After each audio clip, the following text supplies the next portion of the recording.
Հարգելի նախագահ, հարգելի գործընկերներ,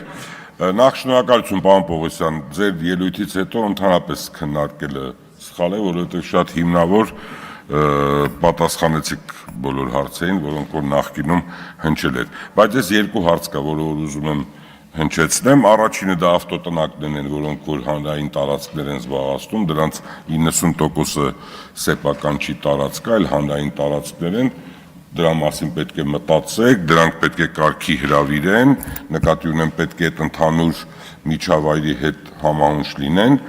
երկրորդը այն գործարաններն են, որոնք որ 30 կամ 40 կամ 20-15 տարի առաջ սեփականաշնորհվել են եւ ոչինչ չեն ոչ մի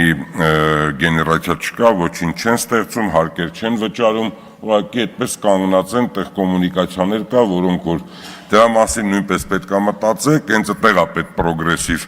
հարկային քաղաքականություն տանել, որպեսզի այդ գործարանները սկսեն աշխատել եւ հարկ վճարել, աշխատատեղեր ստեղծեն։ Այս երկու խնդիրը, որոնք որ ես համարում եմ կարեւոր, եւ երրորդը, արք ու վաճառքը նույնպես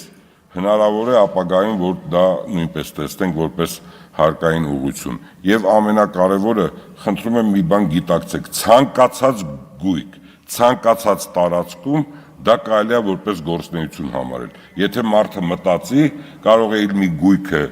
հանձնել վարձով, վերանորոգել, միշտ գույքը ամբողջ աշխարհում դիտվում է որպես գործունեության մի ձև։ Մարդիկ կան տասնյակ, 100 գույքեր ունեն, որով միջև անգամ գործունեություն են ծավալում։ Խնդրում եմ սա նույնպես դիտարկեք, եթե մարդիկ կվճարեն արդեն այդտեղից ավելացած արժեքի արկ իրենց գործունեության ընթացքում, կարող եք այդտեղ որոշակի զիջումների գնաք, դրանով ավելի շատ կգեներացվի։ Շնորհակալություն։